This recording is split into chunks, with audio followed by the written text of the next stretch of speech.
amigas y amigos, buenos días, buenas tardes, buenas noches a todas mis suscriptoras y suscriptores que os encontráis repartidos a lo largo y a lo ancho de este mundo. Desde aquí, desde mi ciudad Zaragoza, aquí en España, os mando un saludo y un fuerte abrazo.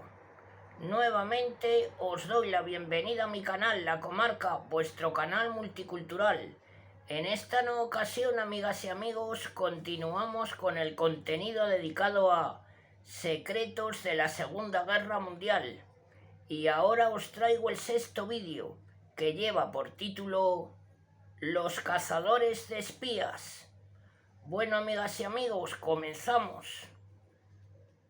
En los días que precedieron a Pearl Harbor, en la Segunda Guerra Mundial, los Estados Unidos se consideraban el paraíso de los espías.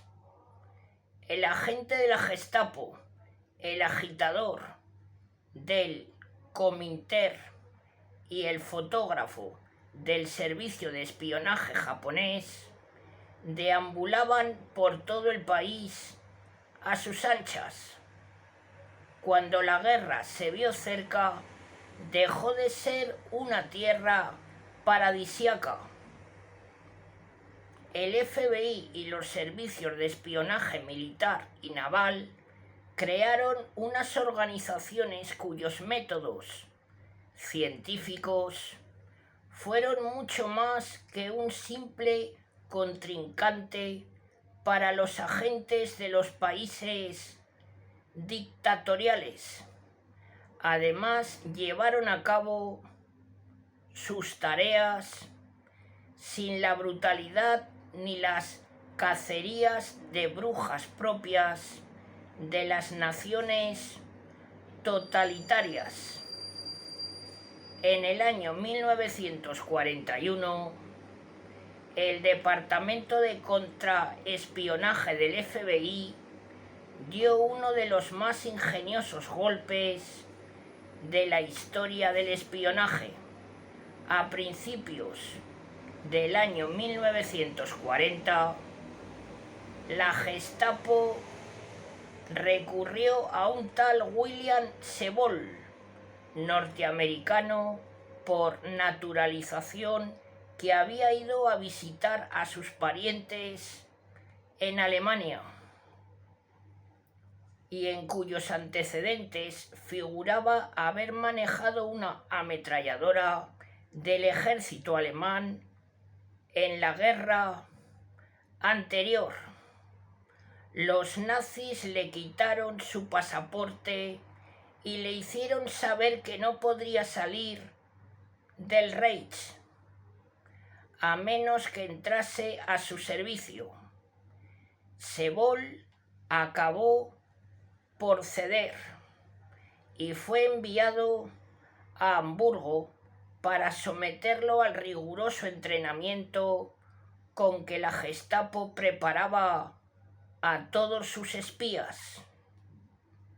Fue entonces cuando se enteró de los planes que los nazis habían hecho para que él los pusiera en práctica.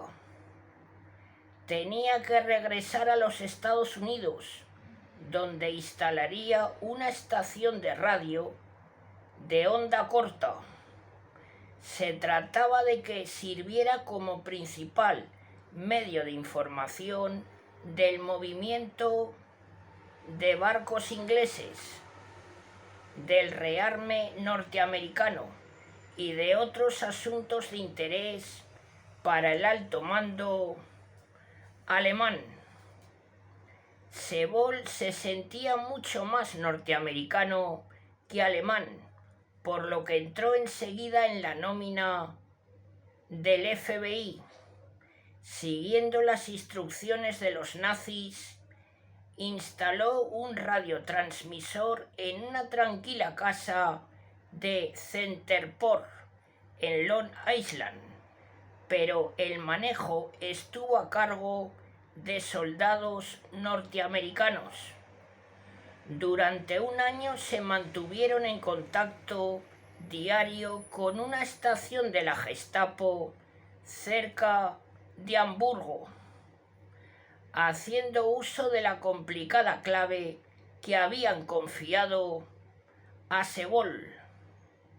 Los encargados de las transmisiones entretuvieron al alto mando alemán con pompas de jabón que podían tomarse por informaciones ciertas, obteniendo de paso a cambio un cuadro completo de la organización de espionaje nazi en los Estados Unidos.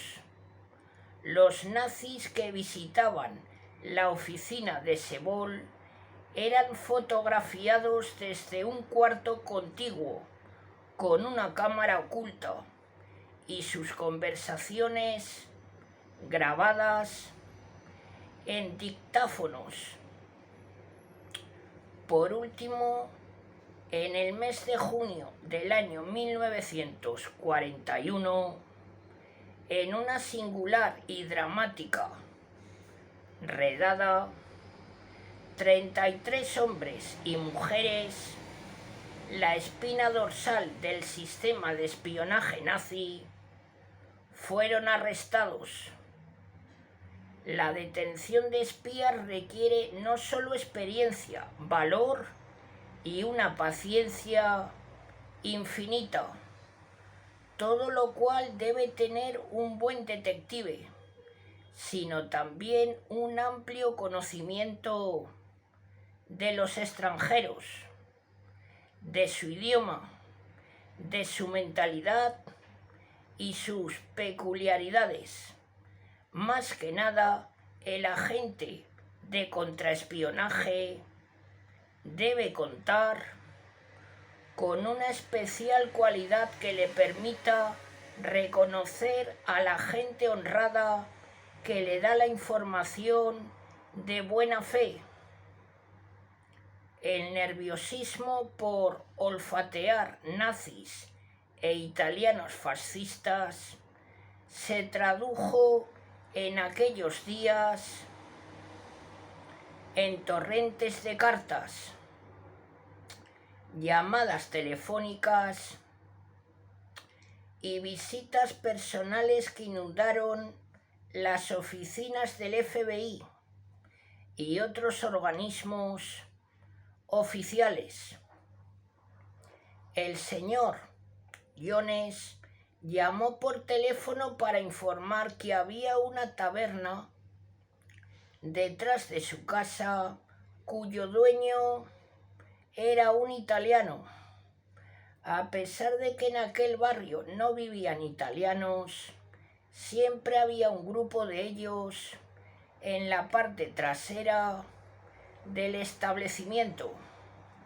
Hacían uso continuo del teléfono, actuaban a hurtadillas y desaparecían por una escalera que daba al segundo piso.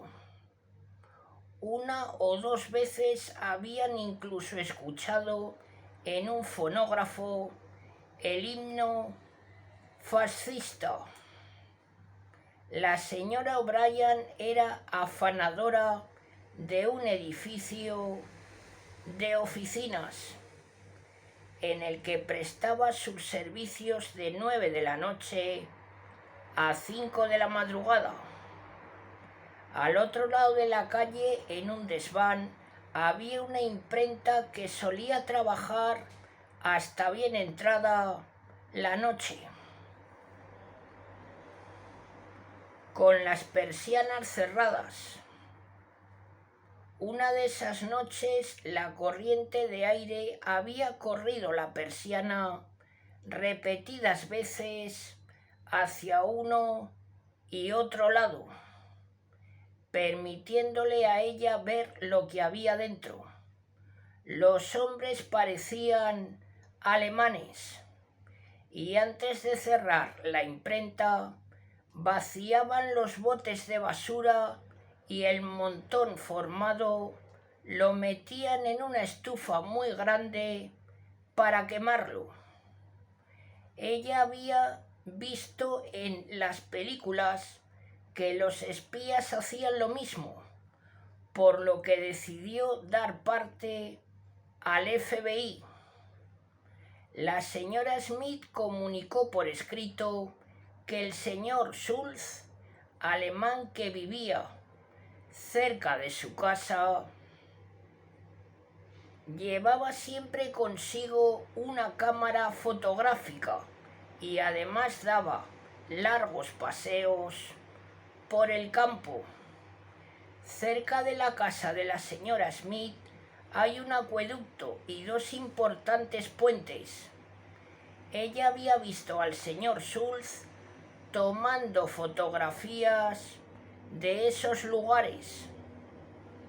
El FBI había recibido muchas otras denuncias, sin faltar las de las señoras presas de gran agitación que aseguraban haber visto misteriosas señales luminosas hechas desde los tejados a los submarinos alemanes atracados en el puerto. Las tres denuncias mencionadas más arriba merecían ser analizadas.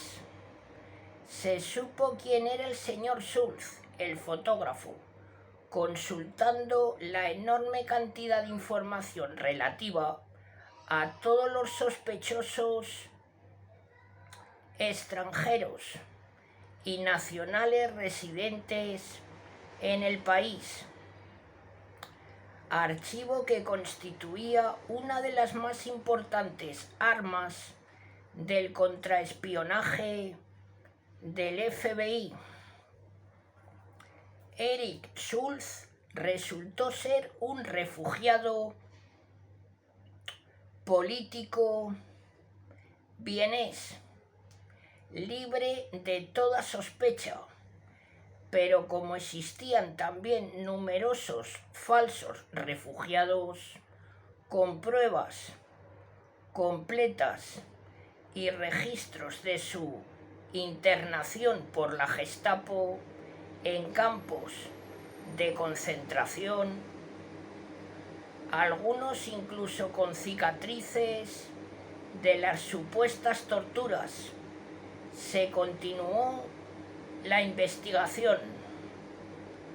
Un agente consultó a la policía de la localidad donde habitaba el señor Schultz, al cartero, al dueño de la tienda donde le revelaban las fotografías y por último interrogó al propio señor Schultz.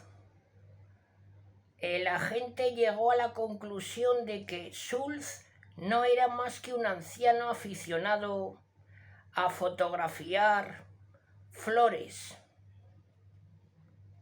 El señor Benito Rico, propietario de la taberna, no era tan inofensivo. Había sido detenido una vez por un asalto, pero lo dejó en libertad un juez cuya honestidad política era muy dudosa. Se había afiliado al partido fascista neoyorquino y realizado varios viajes a Italia, donde recibió una condecoración fascista. Sus más recientes movimientos habían eludido los archivos del FBI. El agente, tras visitar varias noches seguidas la taberna del señor Rico para tomarse un trago, llegó a la conclusión de que la denuncia del vecino tenía bases reales. Iban allí gentes con aspecto de italianos y del lugar. No cabía duda, se desprendía un fuerte tufo a conspiración. El agente a cargo de la investigación aconsejó una estrecha Vigilancia. En la línea telefónica de la taberna de Rico, la compañía de teléfonos por orden judicial empalmó un cable que conectaba con un puesto de escucha del FBI. Cada vez que se usaba el teléfono de Rico, se encendía una luz en el puesto de escucha y un agente grababa la conversación en un dictáfono. Las conversaciones grabadas no se admiten como evidencias ante los tribunales, pero pueden llegar a impresionar tanto a un culpable que le hagan confesar la verdad. Cerca de la taberna de Rico había siempre un automóvil estacionado con 2 hombres dentro. Si Rico o alguno de sus amigos abordaban un coche, los agentes del FBI no tardaban en echar a andar el motor. Se iban a pie, les seguían la pista paso a paso. En esto es donde estriba la debilidad del acecho. Espiar a alguien es el más riguroso de los trabajos, además del más tedioso y difícil. No es tarea para aficionados, ya que al espía profesional se le enseña a averiguar si le están siguiendo los pasos. Si se sube en un vagón del metro, por ejemplo, y cuando las puertas están a punto de cerrar, salta rápidamente al andén. Le bastará con ver si alguien lo imita para saber a qué atenerse. En un edificio de oficinas, el sospechoso toma el ascensor para cualquier piso. Se detiene después frente al directorio de aquel piso, simulando que busca el número de la oficina a donde se dirige. Mientras el sospechoso reflexiona, el sabueso procura quitarse de su vista. El sospechoso aprieta los 2 botones de sube y baja y se cuela en el primer ascensor que llegue. Si alguien se desliza a su alrededor y sigue su mismo trayecto, intentará entonces un último recurso, un cuarto de baño público con varias salidas. Después de algunos meses de trabajo, el agente a cargo de vigilar a Rico llegó a la conclusión de que los designios del italiano nada tenían de siniestros.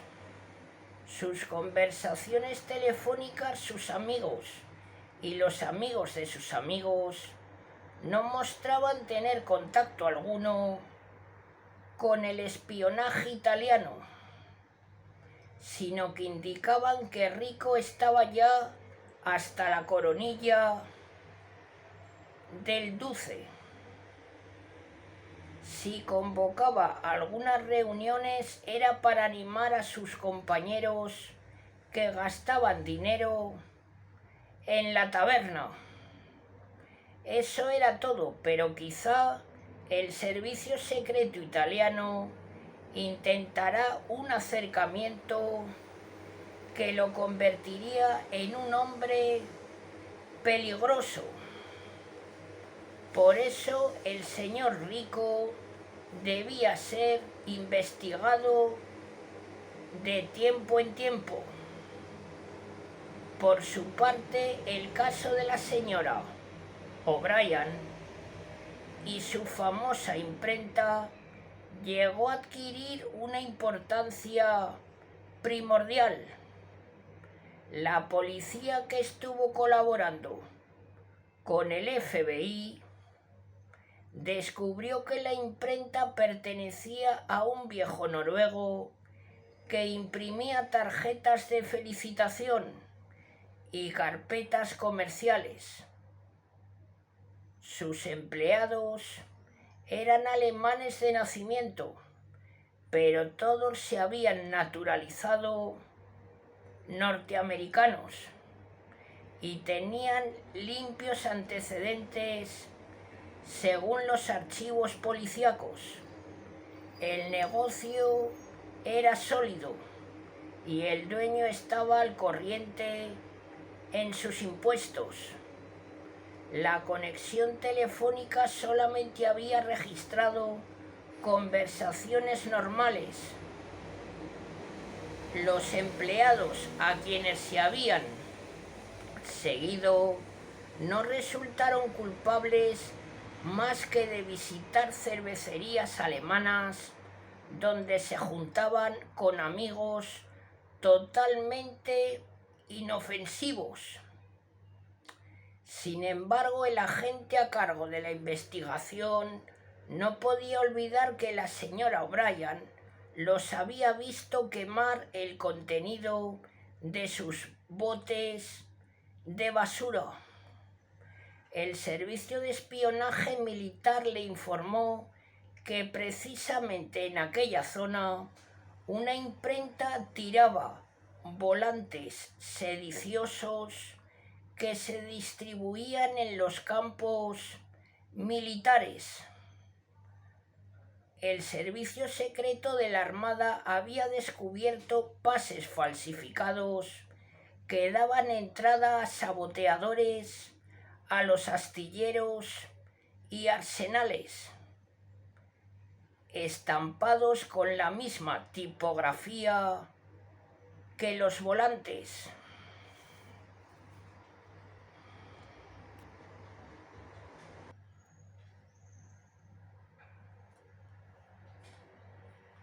El agente a cargo de la investigación de la imprenta del anciano noruego tuvo una corazonada.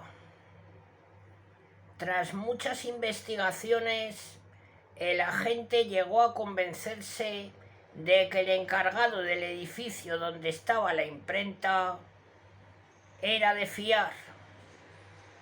Durante una conversación ante varios tarros de cerveza, confesó que en aquella imprenta sucedían algunas cosas raras. Un hombre dormía allí todas las noches y a nadie que ellos no conocieran se le permitía entrar más allá de la oficina de recepción. Disponían de un complicado equipo fotográfico.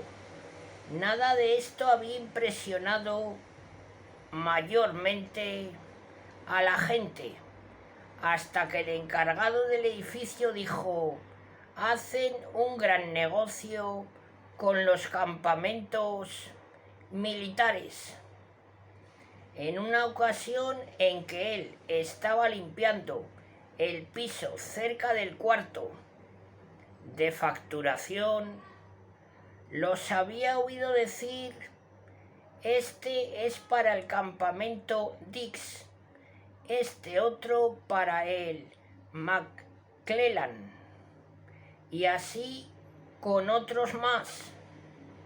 Esa información despertó inmediatamente la sospecha del agente en servicio, quien pensó que se trataba de un caso serio. El dueño de la imprenta podía ser un nazi importante que conduciría al FBI y a otros nazis también de categoría. El agente sabía que un solo paso en falso provocaría la alarma que haría desaparecer a toda la organización. nazi en las sombras de la noche, para volver a salir después por otra parte. El FBI decidió, por consiguiente, operar de modo más científico. En la imprenta, un inspector de teléfonos instaló un micrófono oculto, de tal manera que todo lo que allí se hablaba lo recogían los audífonos de un agente instalado unos cuantos pisos más arriba. Los inspectores postales examinaban todo el correo enviado y recibido.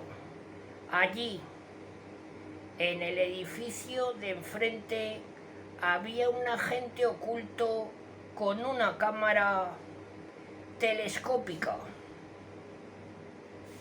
En la calle, en cuanto un par de sabuesos empezaba a seguir los pasos a uno de los sospechosos, otra pareja estaba dispuesta para seguir al siguiente. Para entonces ya había más de 20 agentes trabajando en dicho caso. Cualquier error, cualquier chasco podía echarlo todo a perder. En el momento preciso en que el dueño de la imprenta iba a encontrarse con su jefe nazi, si recurría al truco del metro y los agentes tenían que renunciar a seguirlo, podrían transcurrir varios meses hasta que volviera a hacerse ese importante contacto, por lo que no debían arriesgar un solo movimiento sospechoso que desbaratara todo el plan. Al fin los asociados del propietario de la imprenta hicieron acto de presencia. Los micrófonos habían revelado que los impresores eran en efecto miembros de una organización secreta nazi que enviaba literatura subversiva a los campamentos militares. El propietario teutón de la línea de camiones que la transportaba y el método de distribución en los campamentos habían sido descubiertos gracias a la colaboración del servicio de espionaje militar. Ya se habían acumulado todas las pruebas para dar por terminado dicho caso. Una mañana, en sus primeras horas, una flotilla de automóviles se desplegó desde las oficinas centrales del FBI. Los domicilios de quienes iban a ser arrestados ya habían sido cuidadosamente estudiados por si oponían resistencia o intentaban fugarse, mientras el servicio militar de espionaje actuaba en los campamentos. El caso de la imprenta quedó liquidado tras un rápido proceso seguido a los culpables. En el año 1939, el Departamento de Contraespionaje del FBI había sido el hazmerreír de los agentes extranjeros, entrenado para combatir los bajos fondos norteamericanos. Apenas sí tenía idea de la técnica y de la audacia de los agentes del eje, que se convirtieron en una creciente amenaza cuando la guerra se extendió de uno a otro país, desde el Canadá al Asia Central. Los agentes del servicio secreto habían sido tildados de entrometidos por muchos ciudadanos privados y por altos funcionarios del gobierno. Tanto se redujo el número de empleados gubernamentales que el sistema de espionaje del Departamento de Estado llegó a consistir en un solo hombre. La propagación de la guerra y la aparición de los espías lo había cambiado todo. Bueno, amigas y amigos, hasta aquí este 6º vídeo de secretos de la Segunda Guerra Mundial. Si os agrada mi trabajo, agradeceré me apoyéis con vuestros likes para que YouTube pueda difundir mis vídeos entre muchas más personas. Bueno, amigas y amigos, os mando un saludo a todas y a todos. Hasta muy pronto.